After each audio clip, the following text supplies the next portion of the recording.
Hello, everyone. I'm Chris Flynn, and I'm here with Scott Lang. And we are the Band Dads, here to bring you a podcast about something that we care very dearly about, which is music education and band. Some of you are here because you want to learn about all things band. Some of you are here because you want to see a train wreck. And the answer is yes to both of those. We don't care why you're here. We're going to answer all the questions. We're going to say the things you're thinking. We're going to debunk all the myths. Yep. This is the Band Dads Podcast. The podcast by and for confused band parents. I said the tagline. It is. And then the second thing I said was, what's it like on the line of scrimmage, because he was quarterback, just before you say hike? And he said, it's the same as being in jazz band. Really? He was a great jazz improver. Okay. I said, explain to me. He goes, you have a form. Okay. For us, we're playing salsa, we're playing swing, we're playing rock. Mm-hmm. I see a setup. He goes, I know what my structure is. It's a 1-4-5-7-1 chord structure. Okay. He goes, I see a 2 high nickel safety with 3 linebackers in the middle that are going to drop. He goes, and then you improv inside the structure. Gotcha. And so I thought that was a great story. Yeah. I thought you were going to tell, ask like, what does he hear? Like, what are they barking at him, to your point? Like, what are they yelling at him to intimidate him? I don't think we can say that on this podcast. Yeah, there is an option when we upload if this has explicit content or not, which I did not check, so I'm not planning on. No, I don't. No, content. we don't need explicit content. We're talking about marching band. I mean, I guess, but you're still a parent. You don't use expletives. I mean, absolutely, okay, I do. All the time. Just so people know, we are real. I'm just not going to use them on this podcast. Yeah, that's fair. It's harder to get sponsors that way. We're not going to get sponsors. Everyone, welcome back. People came back. I hope they did. I mean, even after like an 8-minute preview episode, my wife doesn't want to come back. Folks, if you haven't listened to our preview episode yet, please do. It's up and available for you and sets the premise for why we're even here having discussion. So please go listen to it. But we are here officially with the first full-length episode of the Band Dads Podcast. Again, my name is Chris Flynn. This is Scott Lang. And again, we're here to talk about what we love, which is band and music education. So we're going to get into some new topics today, but before we start, how sometimes shows do like corrections from previous weeks if they misstated something or whatever. I thought I might do something up front, which is offer a service to our audience, which I'm going to dub the Scott Lang translator, only because I feel like this could be something that I have to pull out more often than not. So real quick, if you did listen to our preview episode, at one point you heard Scott try and be humble over and over again about, not being necessarily overly smart or anything. But then at one point he slipped in the word erudite, which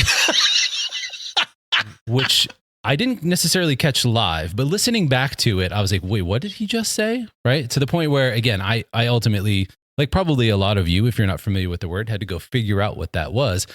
Ultimately, it's a smart way to say that you're smart while he's trying to tell you he's not smart. So erudite just means knowledgeable. So was that a snobbish way of saying that I'm smart? No, I just don't. I don't know if you can sell the humble thing if you're going to use, erudite. Listen, I'm a drummer. That kind of puts a hard cap ceiling on the IQ. Let's be clear. I mean, if I got any dumber, they would have handed me a trombone. I mean, let's be honest about this. So you've used up your vocabulary at this point. We're episode 1 and we're done. So well, I need more gems to translate for me. That's what I'm saying. It wasn't even a full episode. It was a preview. If this is going to be a fefeature, I need more. I can't have you back out on me. Are we going to start every episode with the Scott Lang translation moment? We'll see. I don't know.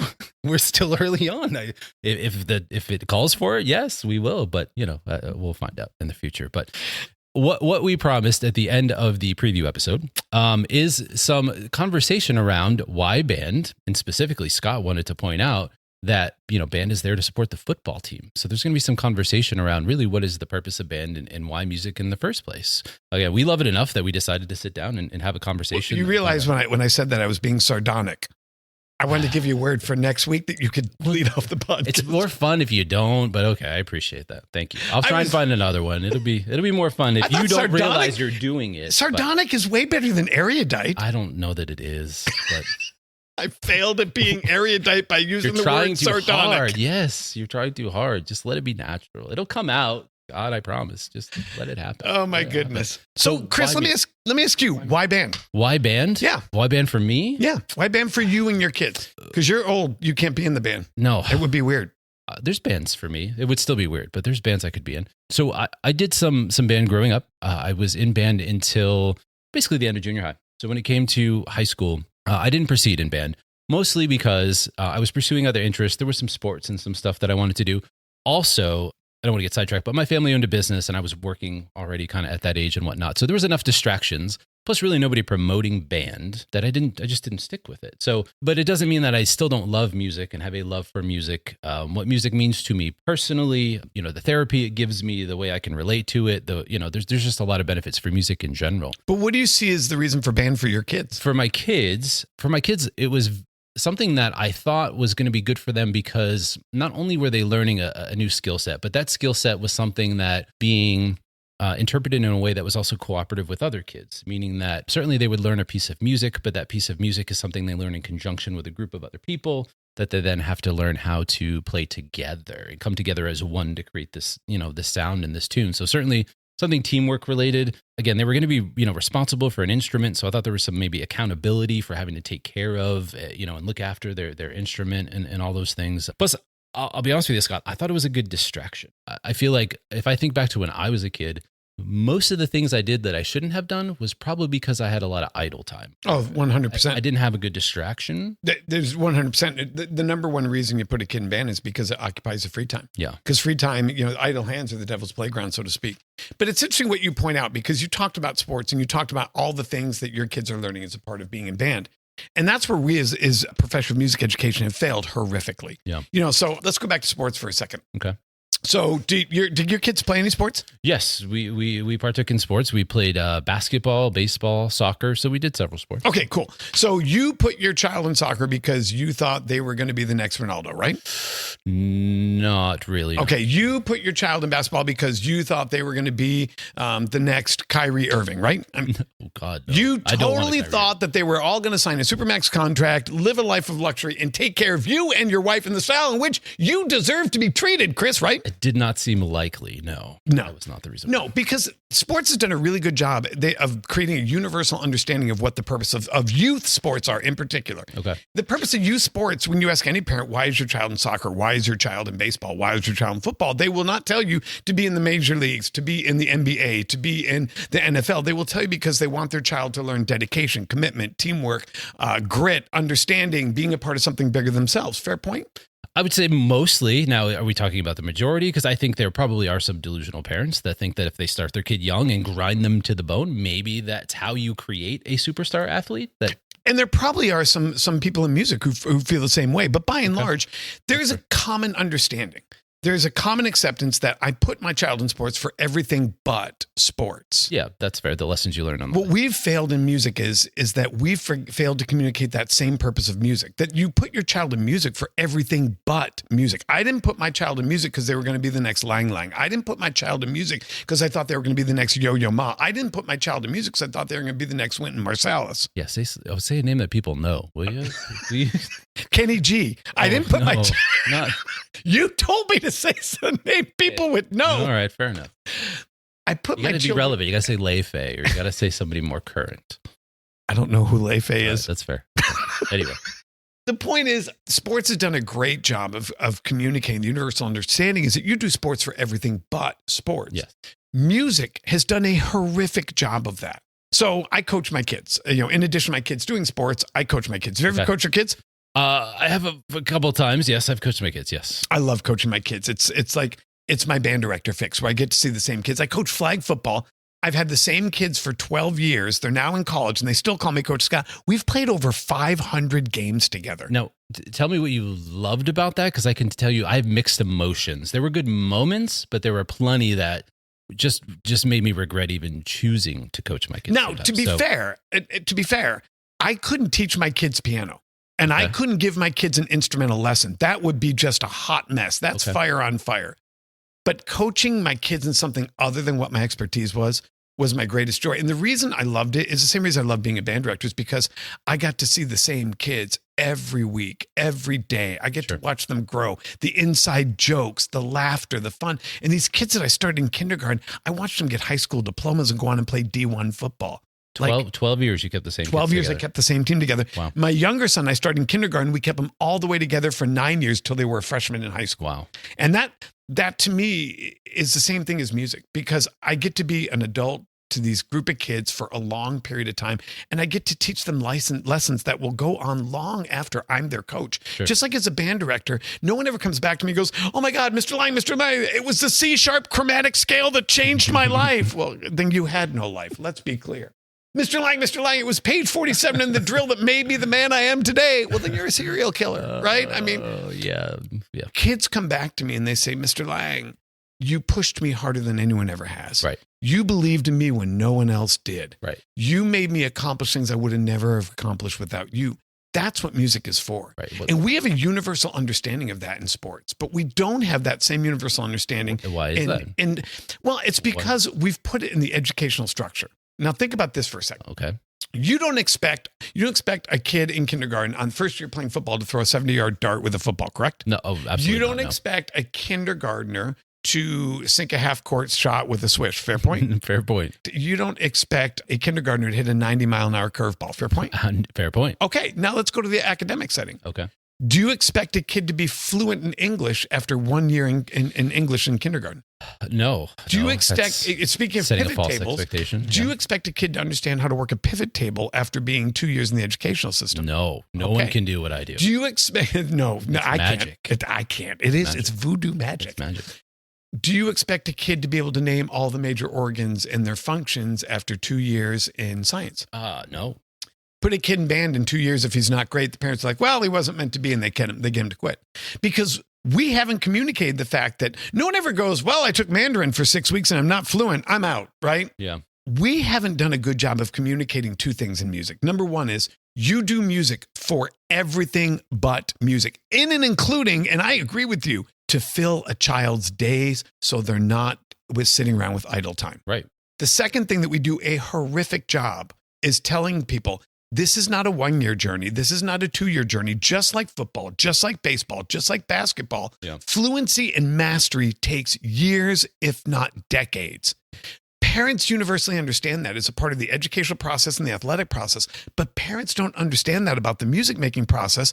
And so these kids universally come to me, my own football team, Miss I did it for a year, I'm out. Why? Well, I'm not any good. So thinking about the way that music education is structured, I think kids generally have, or at least I did. In elementary school, I maybe had a music class, but I didn't get involved in playing instruments in band. Again, probably until late elementary school, middle school. It's for physiological reasons. Your embouchure and your interdexterity in your digits is not developed enough to actually play the instrument at that level. So if we're talking about music takes that level of mastery, though, if we're starting a kid in 4th, 5th, 6th grade, and we have 5-6 years maybe before they graduate high school, can we accomplish what we need to still? Is there enough time even to get to where we need to go? That's a loaded question, because it depends on, music is the only curricula that doesn't have consistency across our country. In other words, if you were to move from Arizona and you were to go to Oregon, your children would drop into the classes and be in roughly the same place in math, roughly the same place in science, roughly the same place in history. Yeah.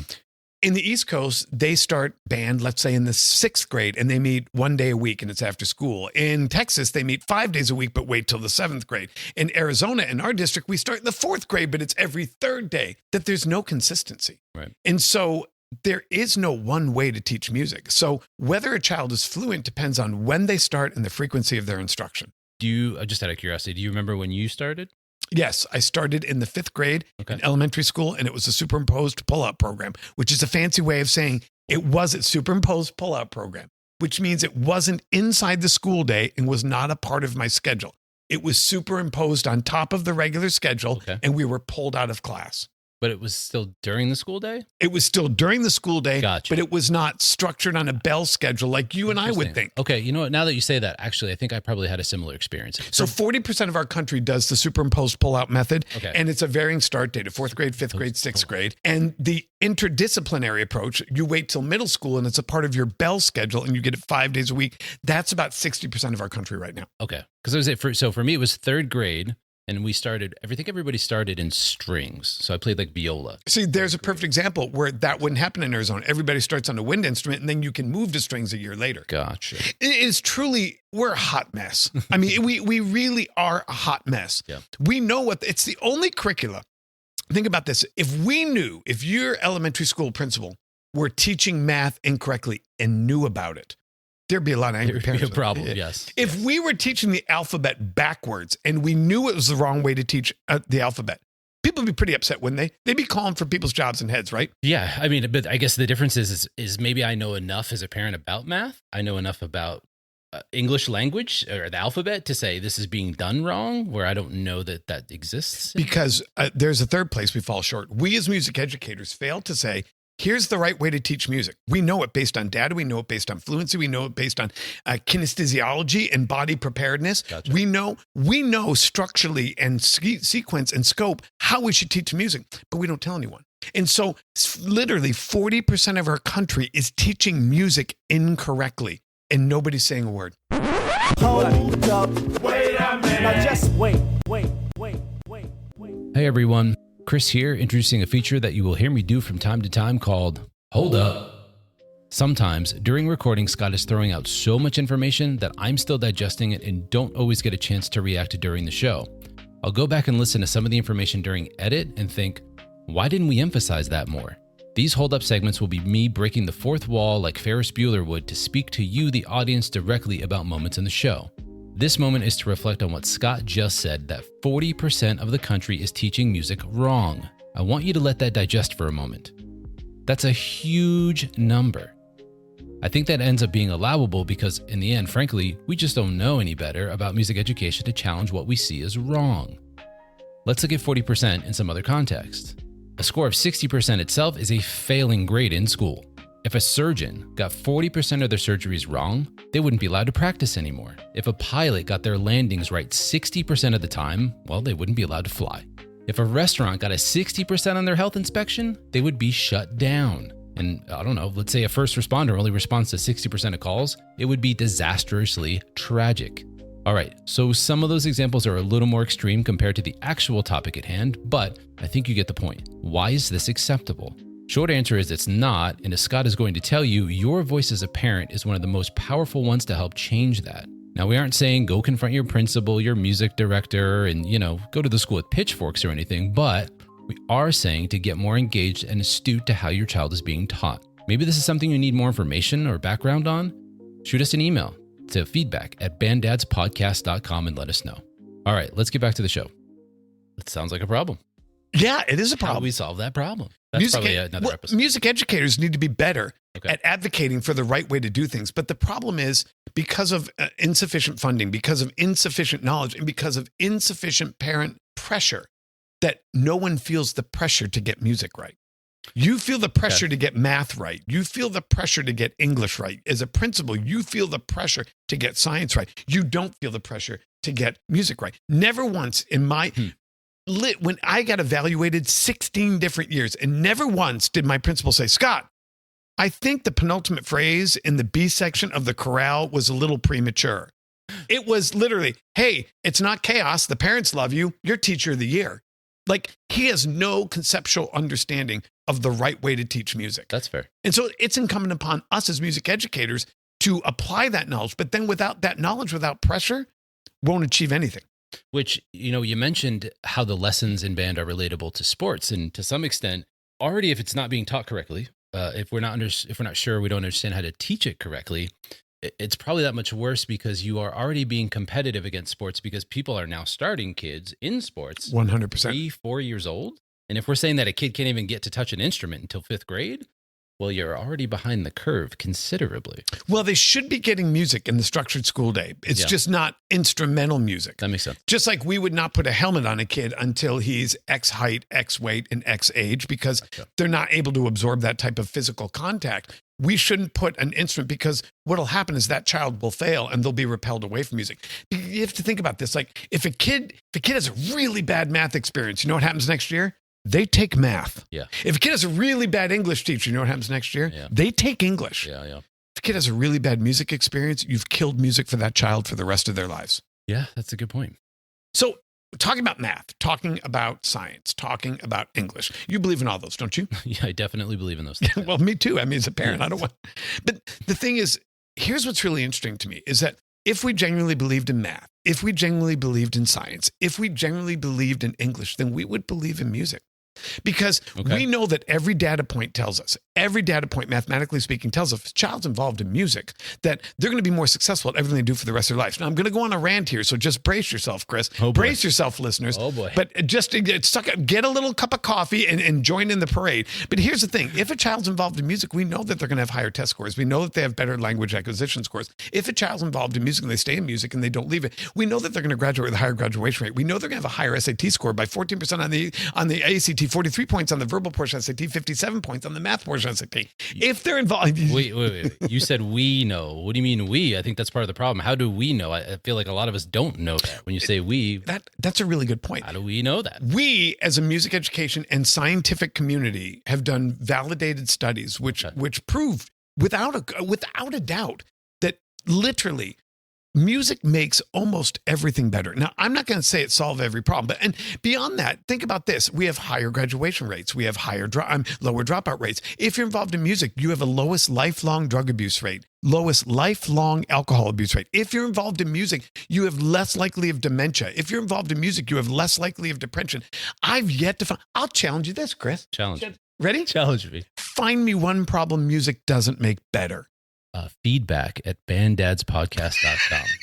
Send it over, and I'll pause this conversation. I'll resume it. Now, listen, I'm not being... I'm not going to argue it because I don't disagree with it whatsoever. And certainly, again, if all of those things are true, if they all exist, why are we not screaming this from every rooftop to help people understand how, naive they are to the fact that this is something everybody should be involved in? And that comes back to the parental pressure part. Okay. Because we can scream it, and it just seems self-serving. It's serving my own profession. It's serving my own program. It's serving my own job. But if the parents are screaming higher test scores, higher ACT scores, higher SAT scores, the parents have the voice that administrators and governing boards listen to. And so until the parents apply the same pressure to music that they do to math, that they do to science, that they do to English, that's fair. We're not going to see any change. In the meantime, those sports that we're saying people understand those lessons from are not even important enough to be taught in a classroom where music and band is, but somehow we're still losing out to those things. Well, so let's go to sports for a second. And I'm a huge sports fan. I mean, huge sports fan. And so I don't want to denigrate sports in any way, shape, or form. But let's be clear.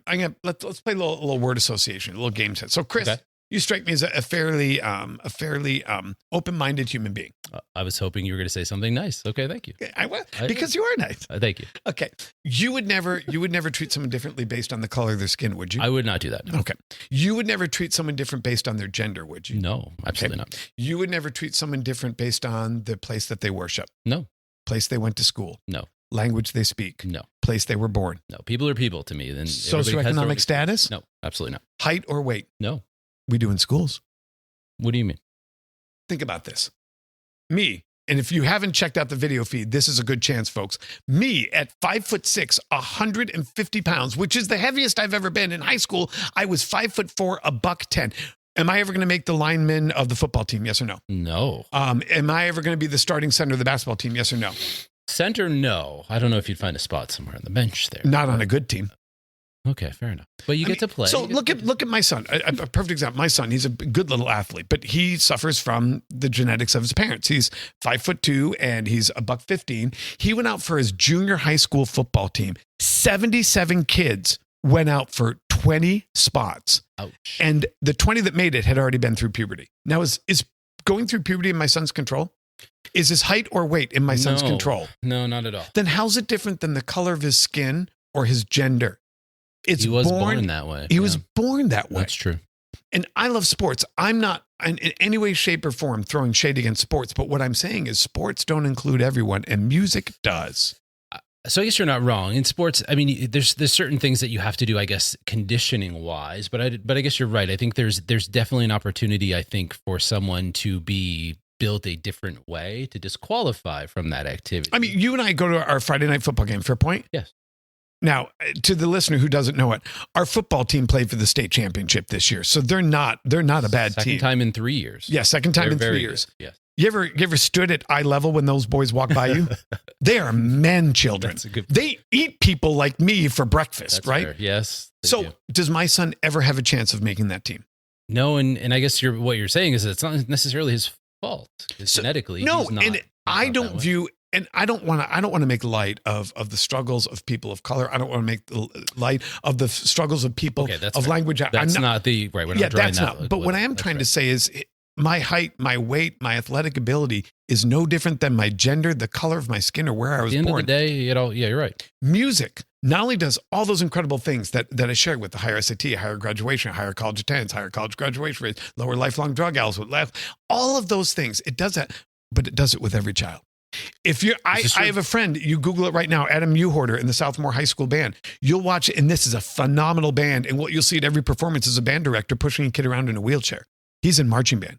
You can pull up other bands, and there's kids who are blind, and they're in the marching band. Yeah. There are kids with learning disabilities. They're in the marching band. There are kids who are monolingual. They're in the marching band. Yeah. There are kids who are talented. They're in the marching band. There are kids who are not talented. They're in the marching band. Yeah. Music is a place for every child. You want to go to Juilliard? We got a place for you. You want to go to a community college? We got a place for you. Yeah. You want to go on to a 4-year degree? We got a place for you. You want to serve our country in the military? We have a place for you. You are talented. We have a place for you. You are not talented. We have a place for you. That there's a place for every child. And if you're a senior, we have a place for you. If you're a freshman, and we put every child with every child. Right. And we value them the same. Because let's be clear, tonight's the NFL's honors banquet, and they're not having an outstanding lineman award. The MVP is not going to be a place kicker. Fair point, Chris?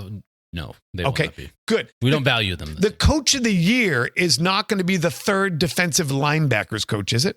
No, because there's a hierarchy of value in athletics. This is true. I don't have any problem with that. That's what athletics is for. Right. But the freshmen get the same point score as the senior in band. Yeah. That when the junior makes a mistake, it affects the sophomore's score. That when a kid is struggling, it will impact the score of a senior. That every child, and I mean every child, regardless of race, gender, experience, age, is valued the exact same in music. Yeah. So not only do we all do all these incredible things with every single child, but we have a place for everyone inside a place for everyone. So that's a good point. When you say a place for, also, because I don't want people to hear this and think that there isn't also somewhat a hierarchy sometimes in band, because, for example, in different ensembles, concert bands, whatever, obviously we do start to distinguish skill level and your ability to play certain things. And there is a certain place for how you play music. But I guess the bottom line is there is still a place, whereas these other things in sports that we're talking about, we're done at that point. If you're not one of the 50 best people at your school, there's no opportunity. And that's a fair point you make about the hierarchy of the first part versus third part, or the wind ensemble versus concert band. But the differentiation is I can control my advancement in music. Yeah. That I can't do that with athletics. Yeah. I mean, I call it one of my kids, he played quarterback. He goes, "Coach, I'm fast now." He was not fast. And I said, "Oh no, you're fast. You're not fast." Okay. That we can, any child, if they're willing to put in the work, can advance to any level on a musical instrument. And that's not the same case in athletics. And the other thing you want to talk about, it's called differentiated learning opportunities. Okay. It's not that the freshman can't be in wind ensemble. It's that his skill set would now allow him to be successful in wind ensemble. Okay, that's so fair. We're differentiating the learning opportunities so that each child can progress at the appropriate speed in the appropriate way. Because it'd be no different. Putting a freshman in let's say, a wind ensemble would be no different than putting a freshman kid against a senior linebacker. Yeah. That's equally inappropriate for very different reasons. Which, again, folks, if you think about the scale of what that means, so we're saying not only does your kid have a place to participate, but again, your band director goes the extra mile to make sure there's a place tailored to their ability to make them feel successful and not leave them out, which, just considering how much these people do already, it's quite a task. It's a feat. And the last thing, and being part of a team, whether it's athletic or musical, because band is a competitive activity. It is. And so I have no problem with that. We talked about that on our preview. And we're going to talk about that in our next episode. Oh. But what's important to know is that, like athletics, that band is more than a skill set or a victory. It's being part of a team. Yeah. And having a place, 100%. A home. Yes. And so my favorite part about a band room and what kids remember and what I remember are the fact that there's a safe space in that high school where they can go and be whoever they are at whatever level they are and be accepted for what they are. Okay. Not judged on the last play that they made or didn't made, not judged based on what they can lift or can't lift, not judged based on what they're contributing to the team or not contributing to the team. Sure. That we're going to value you the same and give you the same safe space, regardless whether you're a freshman or a senior, all-stater or beginner. which and all those things also speak to some of the stuff you talked about before in terms of, when you ask the questions of, do I discriminate against people based on certain Which things? you obviously don't. No. I wouldn't have asked the question if I thought the answer was going to be, yeah, I do. I hate short people. No, so where I'm going I'd be in a world of hurt people. Where I'm going with that is ultimately the things that you mentioned, the list of things, whether it be, race or religion, things like that. Those are things that are somewhat tangible, right? So the other thing that's hard, I think, to protect somebody from is those things that are not tangible. So when you say you give a kid a safe space, you don't necessarily know, and I can speak from experience myself. Maybe you don't know if they're having other struggles with things like anxiety or identity or whatever it might be. So this is a very difficult time for a kid to find their place in general. So when we talk about you're included because we give everybody the chance to do this activity, it really does go a lot deeper than that, just based on the fact that, to your point, it is a safe space where somebody doesn't have to feel the extra pressure, I think, of those other things that weigh on them. And the last thing I think it's important, we've talked about that it's a place for everyone inside, a place for everyone. We've talked about once we get them in that place, that we're going to make them better in ways that will long outlast their time in a band room or long outlast their time in a high school. We talked about that we're going to be accepting of every child, no matter where they're at. But here I think is the most important part, is that we surround them not only with a positive, caring, loving role model, not just for a semester, not just for a season, not just for a year, but for 4 years. Yeah. And, I want to share, my son struggles with things that I, as a band director, probably wouldn't have been super tolerant of. But I look at my son's band director, and he's accepting of Evan for where he's at and for who he is in a way that I don't know that I would have been. So we're talking about inclusive, safe space, and you're saying you weren't tolerant as a band director? It was the 90s, Chris. I think life in general was a little less tolerant in the 90s, and I wasn't the enlightened person that I am today. Now let me rephrase that. I know that I'm going to change. Okay, I'm going to change it. I was very tolerant. I was not very patient. Okay. But here's the last thing I want to share, and I think it's really important. It goes back to the original comment that you made about a place and space to fill time. So it's not idle's hands, but it's not only this place and the space, but it's who you're surrounding them with. Okay. So go back to the last night of band camp. Do you remember that when they did their performance? Yes. They had finished 11 days of 12-hour days in 118 degree heat. I mean, yes. I was, guys, as the media coordinator, I was there every day with ice packs on my phone because even my phone couldn't take the heat, let alone I was there too in my air-conditioned car. Yeah. Anyway, at the end of the preview performance, I'll never forget this. My son was spent. I mean, he was carrying a bass drum for the first time. He had never been to band camp. Yeah. And the drumline never went inside 12 hours a day in the heat. That's true, because they're so loud. They rehearse outside. He struggled. And I'll never forget, we were walking back, and I went to pay him a compliment or something. I don't remember. And he kind of snapped at me like, "Dad, I'm done." And I was like, okay. Ooh. And as we walked back to the band room, the snare drum, the center snare, the section leader, walked up to Evan, and he was wearing his harness over his shoulders as if he was marching. And he walked up and he said, "Hey, Evan." He goes, "Yeah." He goes, "Nice job at camp." And he wrists out and he gives him a fist bump. And then he said, "Shoulder that drum, son." The drum line, I did not know this at the time, when not performing, wears the drum over the right shoulder. Okay. It is never worn over the head, the right shoulder. My son looked at him and said, "Sir, yes, sir," and moved the drum. Gotcha. He snapped at me for saying, "Good job." But to a 17-year-old child, he said, "Sir, yes, sir." Right. And that was a moment that it hit me that my 30-year-old band director and his 17-year-old section leader had more sway and influence over my child than his father did. And that didn't make me scared. That made me feel safe. Okay. That's a good point. I mean, because at that point, I'm sure you have a different perspective being the person who's instructing and leading and directing that group, especially as we talked about, it is a competitive environment. You're expected certain results, right? And ultimately, I think, again, as we talked about in our preview episode, your results, your scores do mean a lot to the audience and the parents, and that's how they understand your successes. And to the kids. That's true. And to the director. Okay, that's fair. But I guess what we're saying is you had a different point of view once you saw your kid. I had a fundamental shift. So anyone, if you ever ran into one of my band students, they would tell you, they would spin you a story of Mr. Lang, the tyrant. And I was fun. Oh yeah. I was fun. I was loving, but I had pretty high standards. And I only taught in Title I environments. I taught in East LA during the Rodney King riots. Ooh. Oh yeah. I watched the place burn. I was there. I got shot at 3 times. Wow. And then I taught in South Phoenix, and it was a pretty strict environment. We had really high standards, but it was because we wanted to achieve. We wanted to take kids to a place and a level of achievement that they had never been to before. And so I approached band with that perspective of a band director of achievement, standards, excellence, commitment, dedication, which is why I shouldn't have taught my own son. Yeah. And then my own son got to band, my older son. And I remember dropping him off at band camp and having an epiphany of, I don't care if they're any good. Please let him make a friend. Please let him have a memory. Please let him be around good kids who are going to fill his void in his time. Yeah. And I feel the same way about my younger son. I'm thankful he's in a good band. Yeah. I appreciate that they score well and play great literature. Sure. I am very much respectful of the level of instruction he's getting, but in the end, that's not my priority. Yeah. No, that's understandable. That makes sense. And I can tell you that I think the same exists actually for the kids, right? So you want that as a parent. That's what you want for your kids.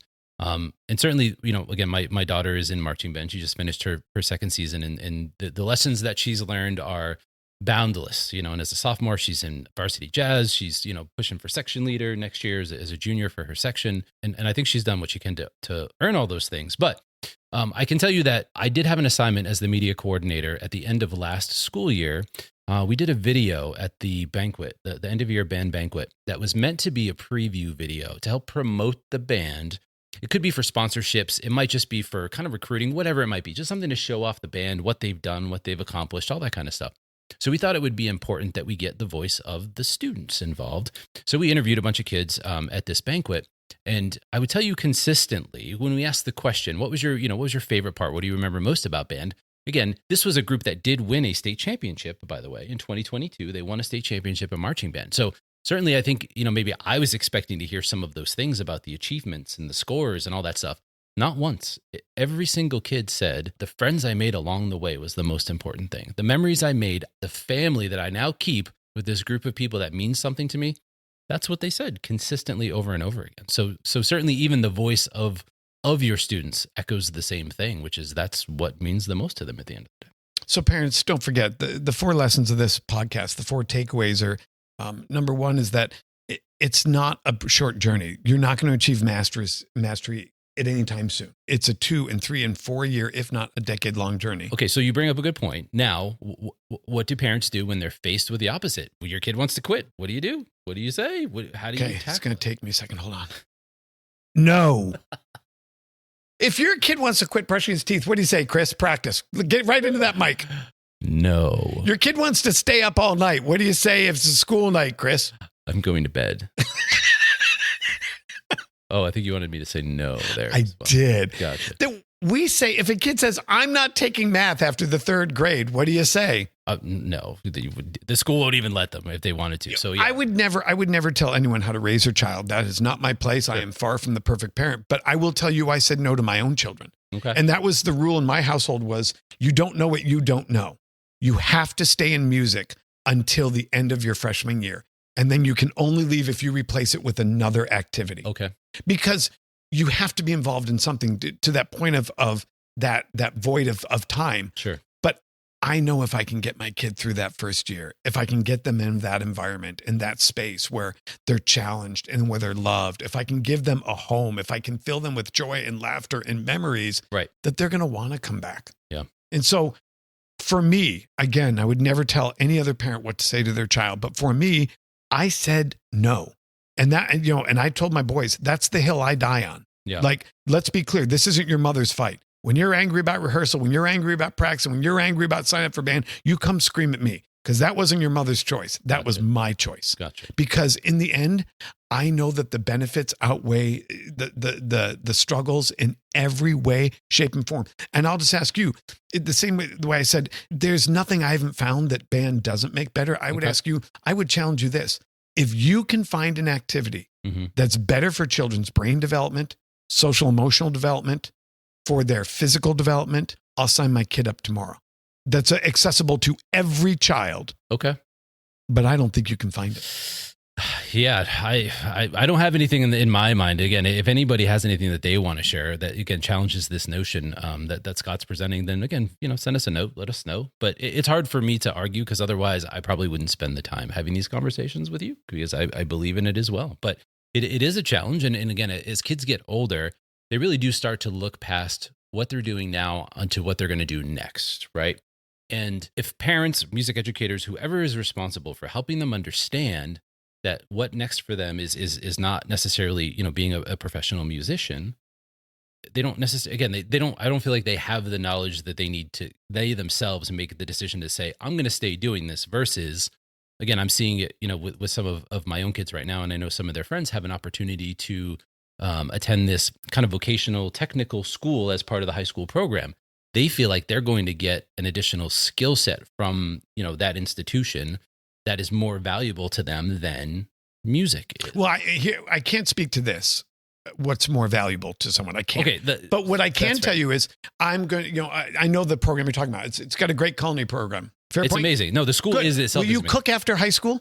Yes. You won't be able to do Marchman after high school. It has a great computer program. Will you use a computer after high school? Yes. You don't get a chance to do Marchman after high school. Yeah, okay. They have a great dog grooming program. Will you get a chance to give a dog a bath after high school? Yes. You won't get these chances ever again. Yeah. And that's what I think makes this special. Like, number one, we're going to take every child, no matter what, a place for everyone inside, place for everyone. Number two, that we're going to put them in a loving, caring, nurturing environment that is going to allow them to feel safe and whole in a space. Number three, no matter what they do for the rest of their lives, they're going to be better because they're in that group. And number four, and maybe the most important, is we're going to surround them with positive peer role models and a caring, loving parent. Yep. That's why we do band. It's for everything but band. Yep. So when your child says, I'm not going to do band, just pause for a second and think, no. Okay, you said what's next. So I'm going to tease the next episode. Oh, okay. Okay, so what's next? Chris, you've been in band for 2 years, fair point? Yes. And if you listen to our preview episode, you were the one who came to me and said, okay, explain this band thing to me. Yes. Okay, I was a part of that. Do you trust me, Chris? I believe that I'm at the point where I'm starting to trust you. You're at the pause. The tyrant Scott Lang who rules over erudite. Yes. Okay. Do you believe that do you believe that I can teach with some level of proficiency? I do believe that. In the next episode, I'm not just going to teach Chris. I'm going to teach each of our listeners to be a certified adjudicator. Certified. Wait. What certification are we earning? I don't know. I'll print something out and give it to you. I'll get some organization. Crayons. Okay. But I am going to teach non-accredited certification. So we're clear. I'm going to teach every one of our listeners and Chris. I'm going to teach you what to look for and what to listen for and how to rate and evaluate and weight it. And the episode's going to be called, Do You Hear What I Hear? Do You See What I See? That's our episode number 2. Episode number 2. Wow. We get to do another one? Are we still? We don't know that anybody's going to listen to it.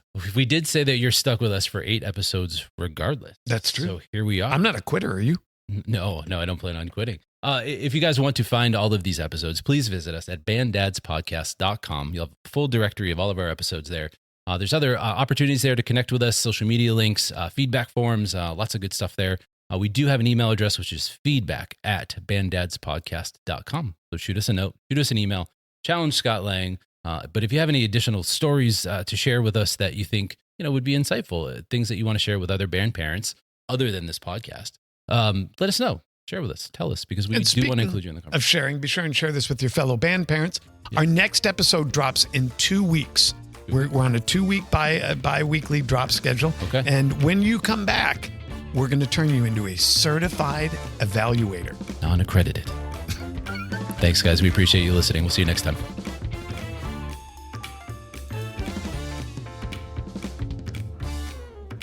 To stay up to date with the Band Dads podcast, visit our website, banddadspodcast.com.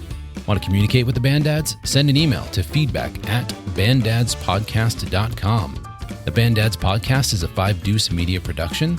For more information, visit 5deucemedia.com. That's numeral 5deucemedia.com. For more information on Scott Lang leadership and solutions for music education, visit scottlang.net.